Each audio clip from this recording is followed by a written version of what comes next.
Nós estamos começando hoje uma série chamada Casos de Família. Eu não sei quem gostava de assistir no SBT. Teve alguém que já falou ali que está faltando quem que é? Está faltando a Aracida Top Term. O ômega 3 daquela mulher.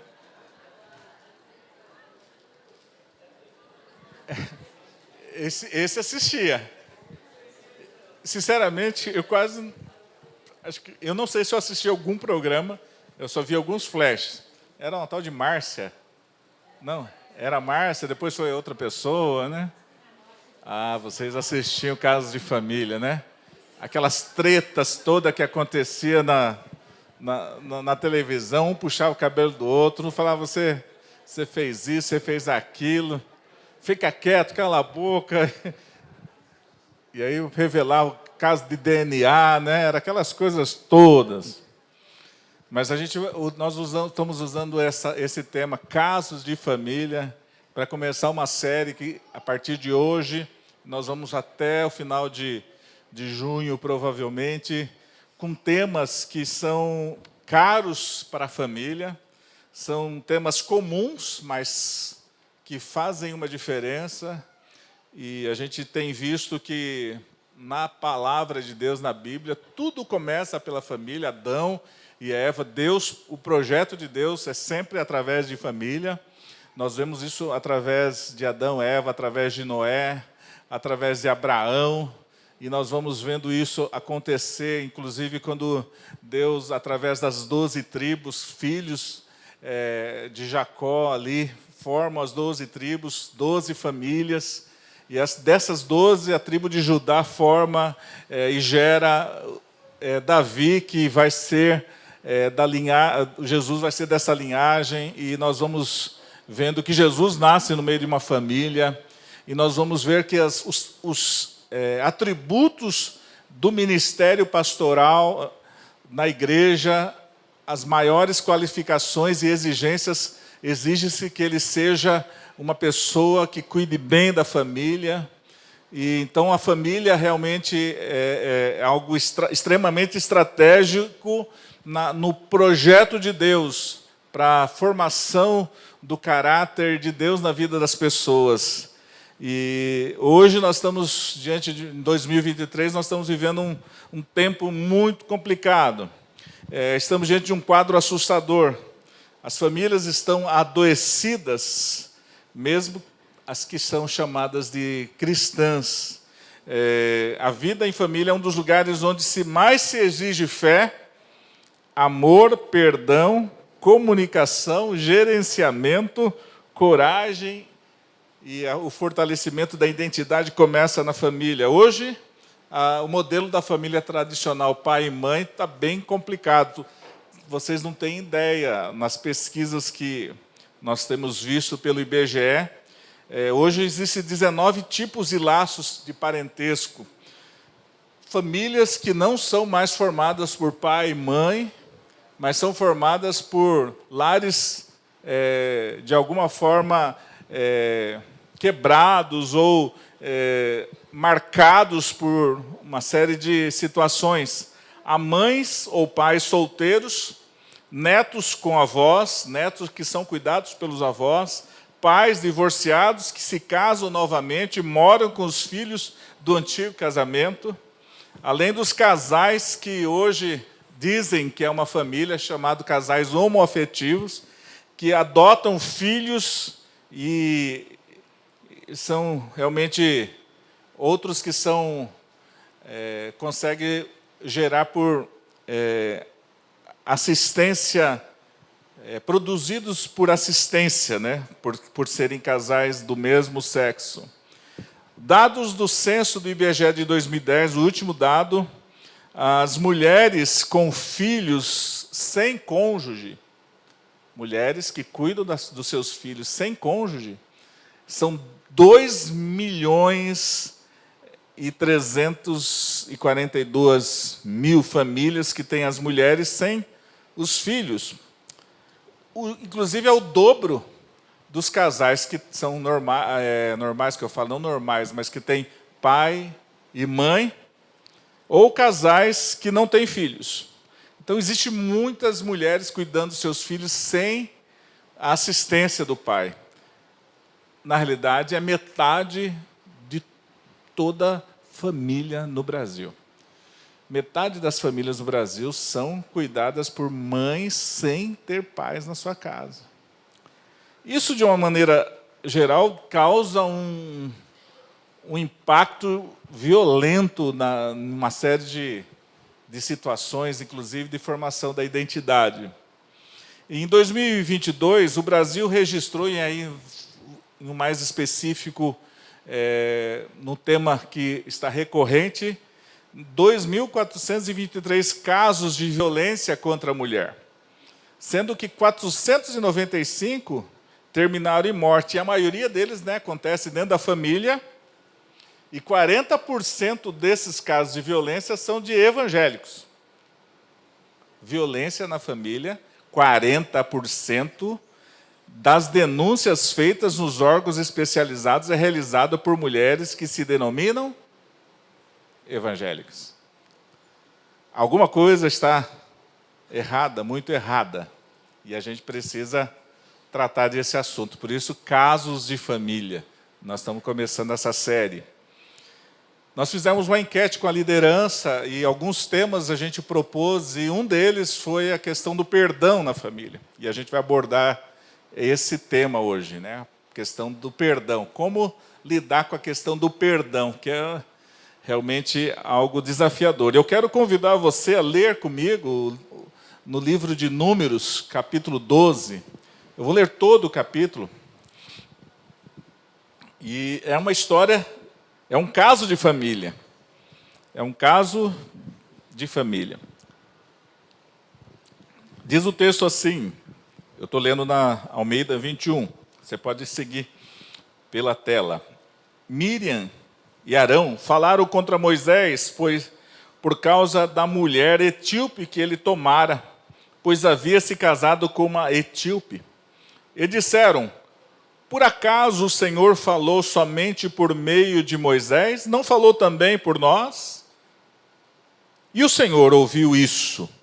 Moisés era um homem muito humilde, mais do que todos os homens que havia sobre a terra. E logo o Senhor disse a Moisés e a Arão e a Miriam: sai os três para a tenda da revelação. E os três saíram. Então o Senhor desceu numa coluna de nuvem e colocou-se à entrada da tenda e chamou Arão e Miriam, e os dois apresentaram-se. Então disse: ouvi agora as minhas palavras. Se houver um profeta entre vós, eu, o Senhor, me revelarei a ele em visão e falarei com ele em sonhos. Mas não é assim com meu servo Moisés, que é fiel em toda a minha casa. Falo com ele frente a frente, claramente, não por enigmas, pois ele contempla a forma do Senhor. Porque então não temestes falar contra o meu servo Moisés? Assim a ira do Senhor se acendeu contra eles, e ele se retirou. Quando a nuvem se retirou de cima da tenda, Miriam estava com lepra, branca como a neve. Arão olhou para Miriam e viu que estava leprosa.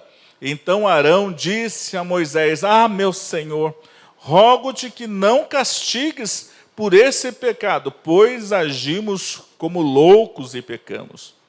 Que ela não seja como um morto que, ao sair do ventre de sua mãe, tenha a carne já meio destruída. Então Moisés clamou ao Senhor: ó Deus, rogo-te que a cures.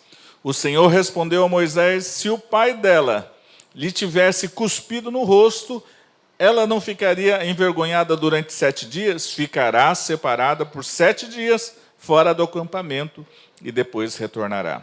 Assim Miriam ficou separada fora do acampamento durante 7 dias, e o povo não partiu enquanto Miriam não retornou ao acampamento. Mas depois o povo partiu de Azerote e acampou no deserto de Parã. Nós vemos aí uma história, uma treta em família, e é comum a gente ver isso. O livro de Números é um livro que tem como objetivo preparar, né, consiste em encorajar e preparar os israelitas para tomar posse da terra prometida. Em especial no capítulo 11, se vocês lerem, começarem a ler o livro de Números, para quem está fazendo a leitura da Bíblia anual, você já deve ter passado por esse livro, se não, deve estar passando por esse livro, se você atrasou um pouquinho. Mas o que acontece é que já tinham pessoas que estavam desgastando Moisés, o povo estava se rebelando contra Moisés, e isso era uma coisa, mas você enfrentar problemas fora, com pessoas que não são da sua família, você enfrenta de um jeito. Mas quando a coisa é dentro da casa, o negócio pega. Não sei se com vocês é assim, mas tudo potencializa dentro da família. Tudo ganha força, ganha forma, ganha dimensões. E a gente olha e vê no primeiro versículo que Miriam e Arão, eles falam contra Moisés por causa da mulher etíope que ele havia tomado. Alguns estudiosos entendem que é a mesma, alguns estudiosos acreditam que seria uma outra mulher, mas a maioria dos comentaristas dizem que pode ser a mesma esposa, Zípora. Zípora era uma medianita que Moisés era a esposa de Moisés, e essa não era do povo judeu, mas ele havia tomado nessa jornada de chegada até o Egito ali. Então, nós vemos que, olhando para a família, nós vemos que os cunhados ali falaram mal da esposa, né? Então, muitas vezes acontece esse negócio, né? De dentro da família, o cunhado falar mal da cunhada, e assim nós vemos que essa treta dentro da família de Moisés acontece. E acontece porque eles achavam que a mulher, a Zípora, provavelmente, estava influenciando Moisés e estava ganhando força, ganhando poder. E eles falam assim, espera aí, Deus também fala conosco. Nós também somos profetas do Senhor, e quem sabe, estuda a Bíblia, sabe que Miriam era uma profetisa, e provavelmente uma das líderes das mulheres em Israel, no acampamento desse povo, né, do povo judeu que estava em caminho para Canaã. E Arão era um sumo sacerdote, era o líder religioso de toda aquela nação. Nós vemos duas pessoas extremamente influentes no meio do povo, mas que estavam tendo um problema dentro da família. Por causa do quê? E aí a gente começa a pensar, né, Números 12:2 diz assim, o texto diz assim que, e disseram, por acaso o Senhor falou somente por meio de Moisés, não falou também por nós? Isso mostra um pouco de inveja. Eles estavam com inveja. Gente, essa palavra, inveja, né? Pessoas gostam de falar assim, olha, eu menti. Eles podem até aceitar, mas falar que você é invejoso é um dos pecados mais feios que alguém pode ser acusado. A palavra, você é invejoso. Né? Ah, eu sou invejoso? Você pode até inventar outros tipos de desculpa, mas dificilmente alguém assume que é mentiroso, assume que é adúltero, mas dificilmente alguém assume que é invejoso. Gente, isso eu estou falando na prática pastoral. A pessoa fala, não, eu adulterei, eu menti. Mas você teve inveja? Não, eu não tive inveja.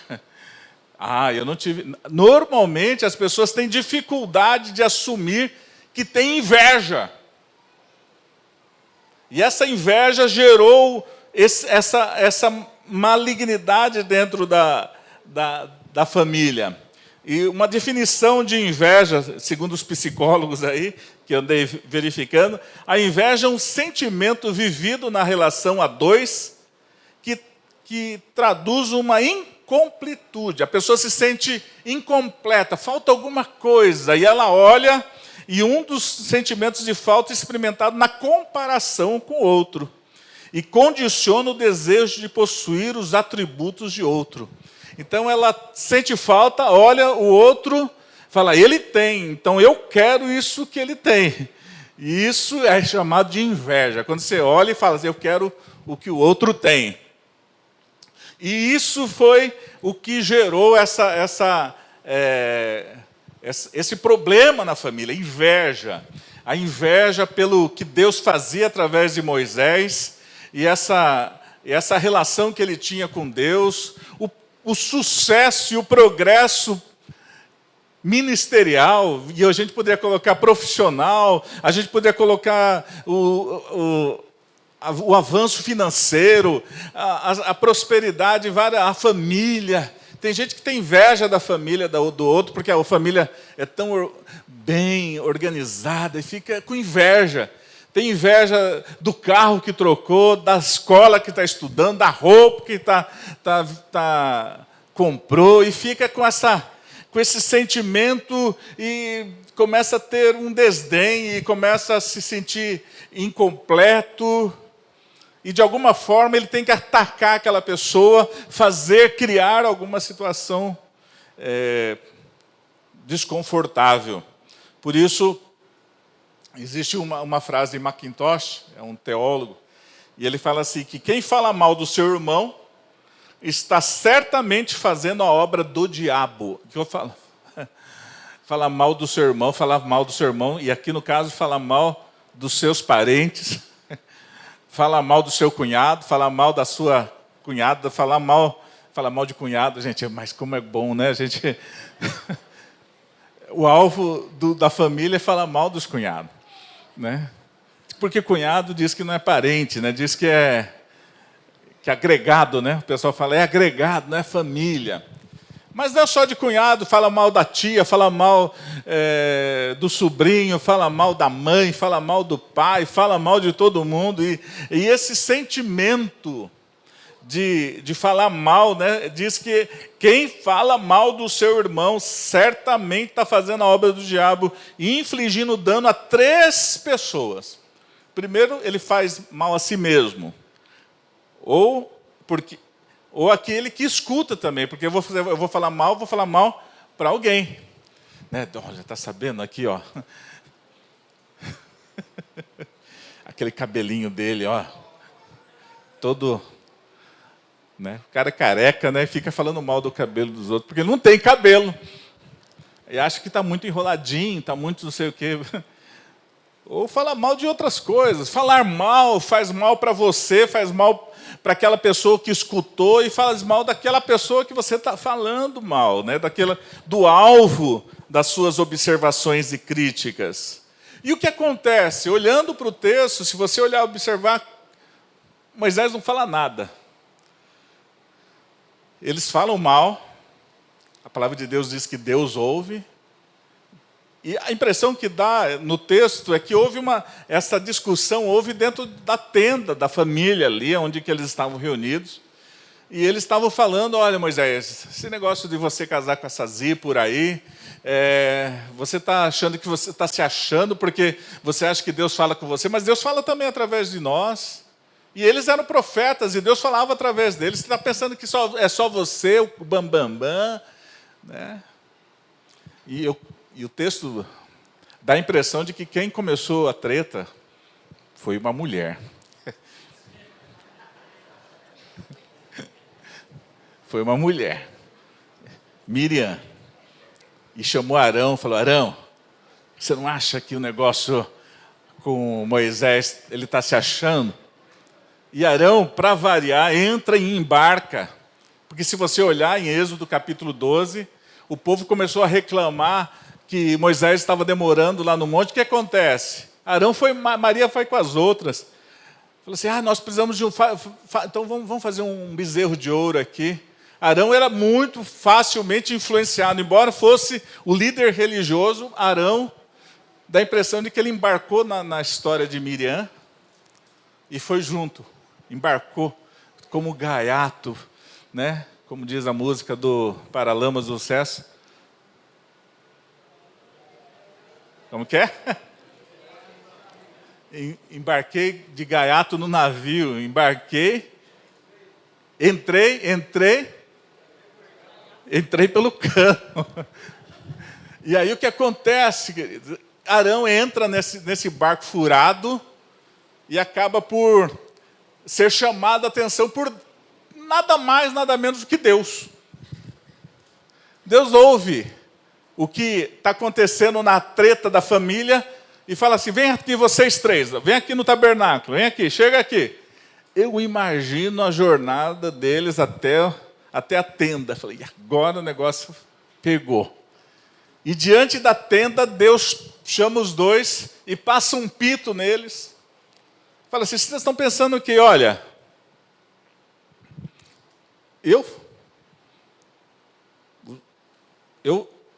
se eu quiser falar com alguém, eu falo por sonhos, mas com Moisés é diferente. Moisés é meu servo. Moisés é fiel em toda a minha casa. Com Moisés eu falo frente a frente, rosto a rosto, cara a cara. Moisés, ele tem a possibilidade de me ver de uma maneira diferente de que todos. Ele contempla a minha forma de uma maneira que nenhum ser humano contemplou. Você tem coragem de se levantar contra o meu servo Moisés? E isso foi o que bastou. Deus sai, depois de dar aquela... E a ira do Senhor se acende de uma maneira que, quando sai, Miriam está leprosa, está com a pele toda embranquecida e provavelmente descamando. E a gente vê um Deus que está ouvindo e intervindo. Deus é um Deus que age, ouve e age. Deus é um Deus que não só assiste, não é um Deus que apenas está à parte da sua criação, mas Ele é um Deus que interage com a sua criação. Ele está vendo cada... Mas por que você acha que tanta coisa para Deus ver? Universo, né? 600 mil homens, mais de 2, 3 milhões de pessoas ali, e eu creio que tinha treta em muitas famílias ali. Mas Deus ouve aquela situação. Deus ouve e Deus age. Fale comigo, Deus ouve e Deus age. Moisés era essa pessoa que a gente pode dizer que era um tipo de Cristo, e o texto ressalta que ele era uma pessoa na terra das pessoas mais humildes. Moisés era um homem muito humilde, mais do que todos os homens que havia sobre a terra. E eu concordo, porque, sinceramente, cada situação que Moisés passou, Moisés sempre manifestou o caráter de Deus em cada situação. E ele revela, através das suas ações, uma ação de Deus na vida dele. Moisés era pecador como todos nós, vamos exaltar a pessoa. Mas Deus agia de uma maneira tão extraordinária nessa intimidade que ele tinha, que ele pegou o caráter de Deus sobre a sua vida, de maneira que essa humildade não é nascente do ser humano, mas é a manifestação da presença de Deus na vida dele. Ok? Vamos trabalhar bem isso aí para a gente...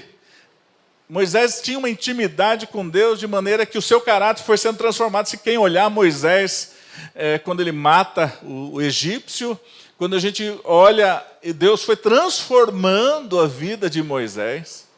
E Moisés então sai do palácio, passa pelo deserto e é transformado de maneira que agora ele manifesta esse caráter de Deus. Moisés, então, é um homem que é chamado de servo, humilde. Isso tudo lembra quem? Jesus. Jesus era servo, era humilde, era fiel em toda a sua casa, a Bíblia diz isso. Hebreus fala sobre que Deus colocou Jesus como fiel sobre toda a casa.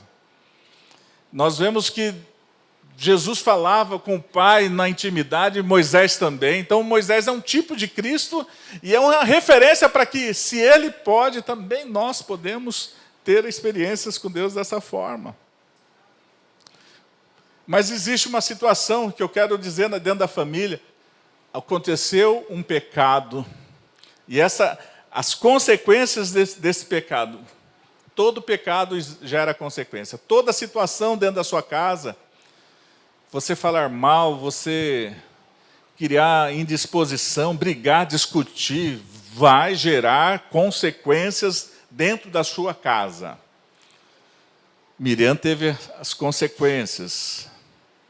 E a gente vê um agir de Deus nessa situação. Às vezes a gente vê pessoas com ressentimento, com mágoa, doentes emocionalmente, até fisicamente, porque guardaram rancor, guardaram mágoa das pessoas. Miriam é uma consequência do pecado. O fato de Miriam ter ficado adoecida e uma forma de Deus corrigi-la. Por que eu estou dizendo isso? Porque eu creio que Miriam é ferida de lepra por causa da ira do Senhor pela inveja e maldade para com Moisés. Miriam apenas ficou leprosa, Arão não. Por isso que a gente imagina que foi quem começou a situação, foi Miriam. Mas o interessante é que Arão intercede por Miriam. Arão, seu irmão, intercede e pede para que Moisés intervenha naquela situação e pede para que Deus perdoe, para que Moisés perdoe, né? Meu Senhor, rogo-te que não castigues por esse pecado, pois agimos como loucos. E de uma certa forma ele reconhece o pecado, confessa o pecado, pede o perdão para Moisés, e Moisés, o que ele faz? Mas você também, você é um liguarudo, você é invejoso, né? Interessante quando às vezes as pessoas vêm pedir perdão para a gente aproveita para descascar. Eu vou falar mesmo. Você me magoou, você fez mal, muito mal para mim. Olha, não esperava isso de você. De todos das tribos, eu imagino, mas você, Arão, você, Miriam, a gente não vê Moisés cobrando nada disso. A gente só ouve e vê Moisés falando, Senhor, a oração dele, ó Deus, rogo-te que a cures. Rogo-te que a cures. A confissão de pecado com um coração sincero é fundamental para a cura na família. O perdão, né, e o tema que nós estamos colocando, aprendemos a perdoar na família. É um grande campo de treinamento. Se você aprende a perdoar na família, você aprende a perdoar no seu trabalho, na escola.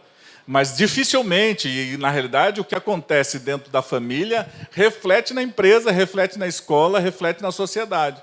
Se você não aprendeu a perdoar dentro da família, você não perdoa a pessoa que errou com você lá no seu trabalho, nem com a pessoa que errou com você lá na escola, ou com o professor, ou qualquer outra pessoa. Nossa família é bênção, porque ela é um campo de treinamento para formar o caráter de Deus na nossa vida.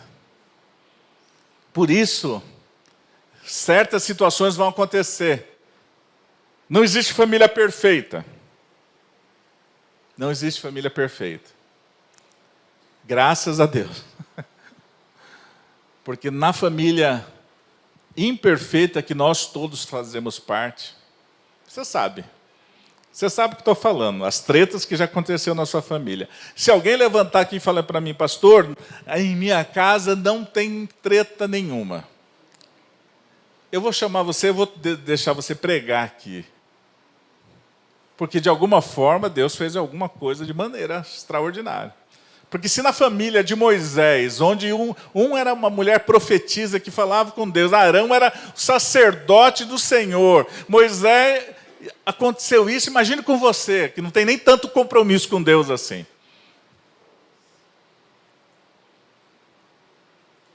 não ora tanto quanto deveria orar.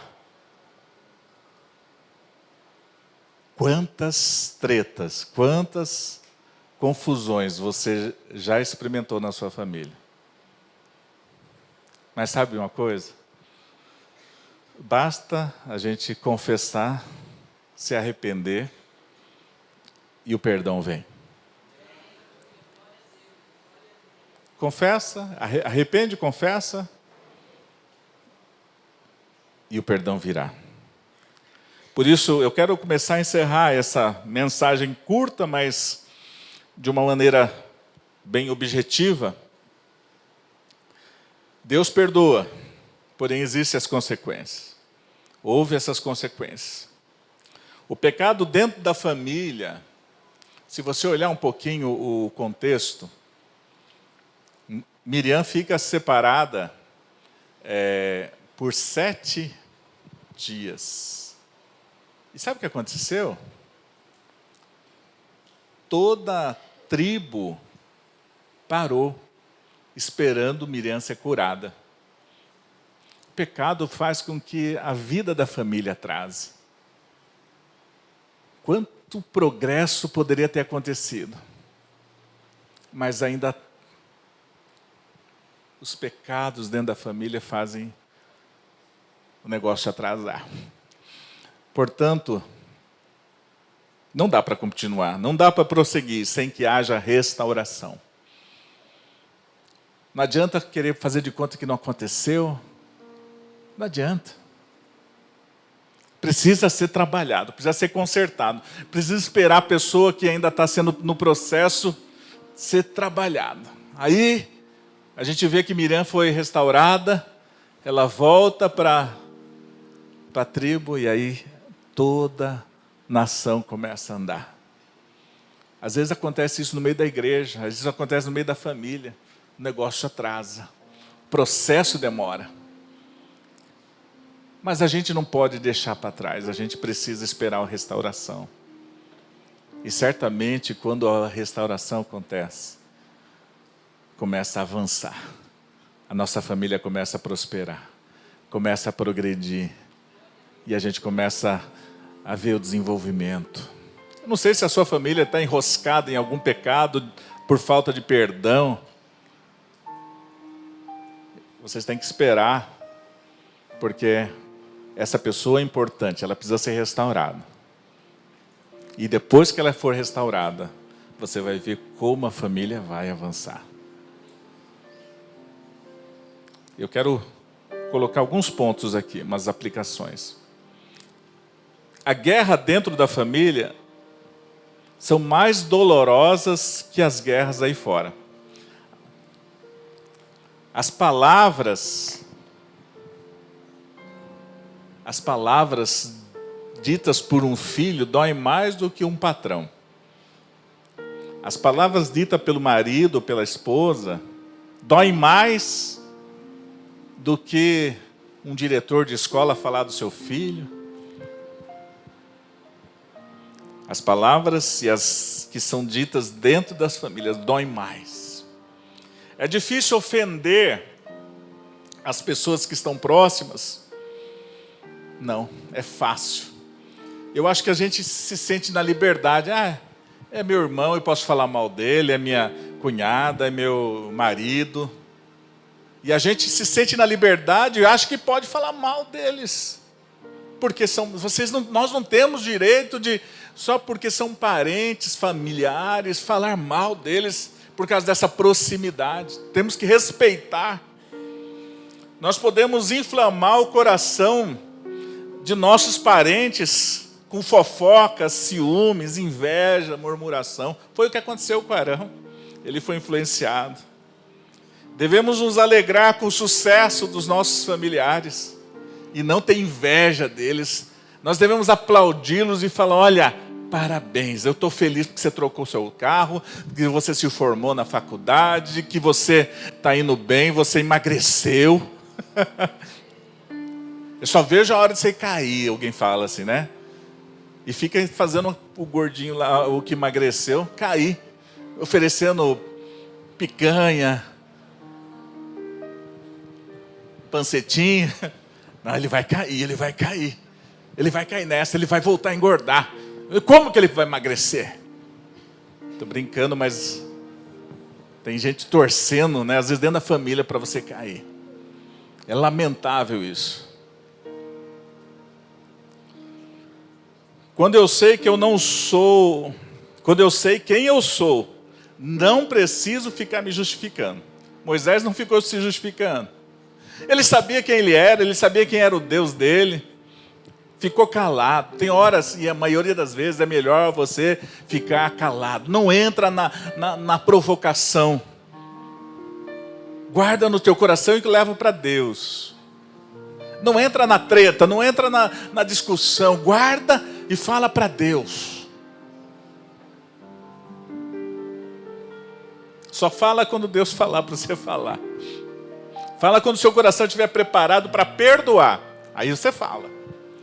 Mas quando o seu coração está encharcado de mágoa, de raiva, de ofendido, fecha a boca e fala: eu vou levar para o Senhor.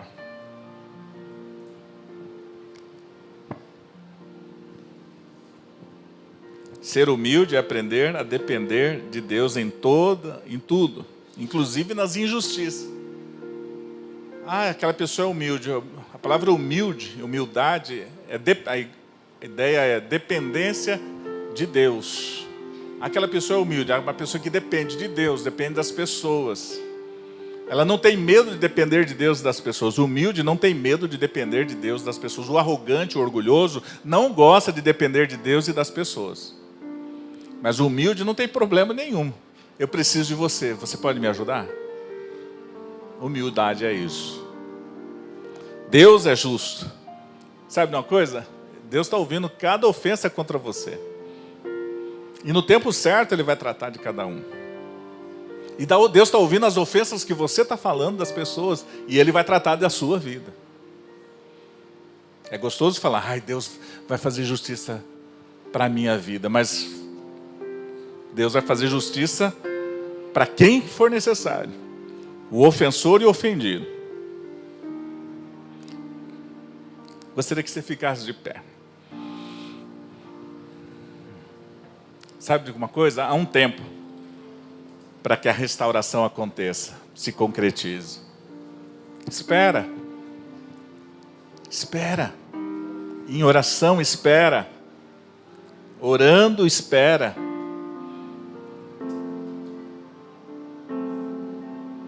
Os pecados dentro da família atrasam.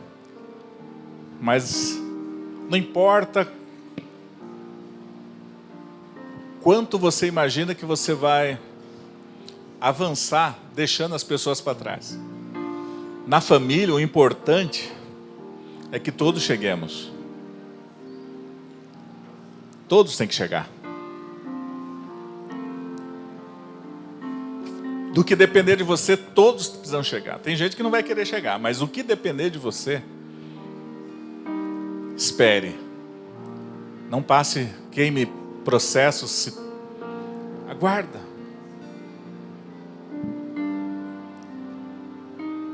Vamos orar?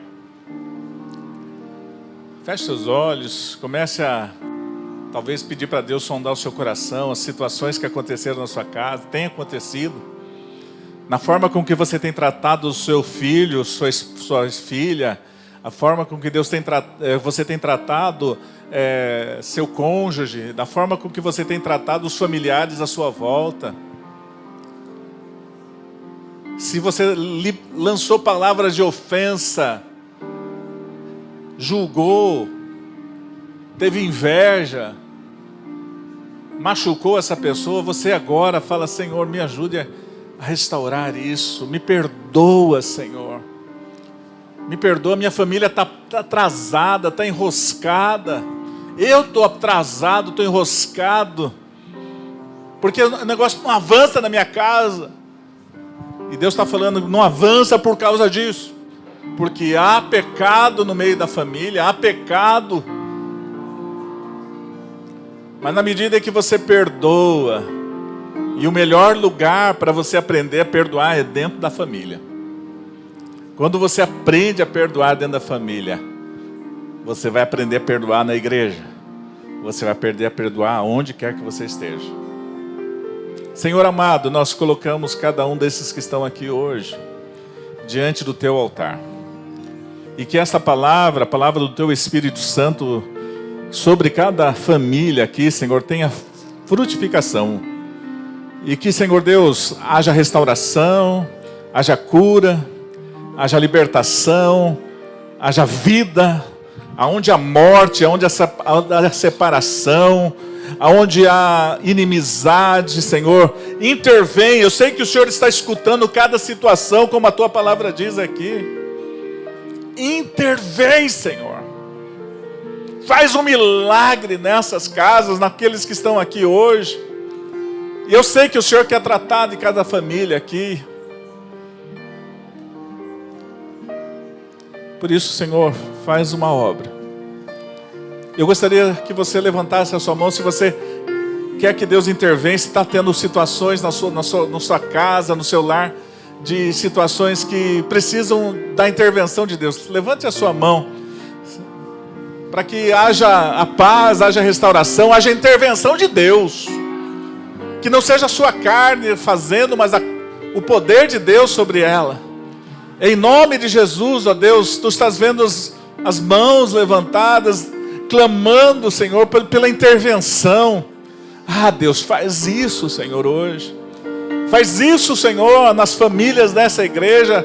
Faz isso, Senhor, sobre aqueles que estão, ó Deus amado, sofrendo por causa de ofensas. Faz isso por causa daqueles que estão sofrendo por terem ofendido. Traz um coração arrependido. Um coração que, Senhor Deus, deseja a tua presença, Senhor. E nós vamos ver famílias avançando, Senhor. Quando o Senhor intervir, Senhor Deus, nós vamos ver famílias avançando nas áreas que não avançavam, prosperando nas áreas que não prosperavam, Senhor. Porque o Senhor é com eles, o Senhor não se agrada disso, mas o Senhor é com aqueles que têm o coração arrependido, o coração quebrantado. E a pessoa de Jesus seja realmente, nós sejamos parecidos com Jesus na humildade, no servir, no perdoar. Nós oramos, Senhor, para que cada mão levantada seja, Senhor, uma mão e uma casa visitada pelo teu Espírito Santo, Senhor. Nós oramos em nome de Jesus. Você toma posse dessa palavra? Sim? Fala, eu tomo posse dessa palavra. Em nome de Jesus. Vamos louvar. Que o Senhor te abençoe.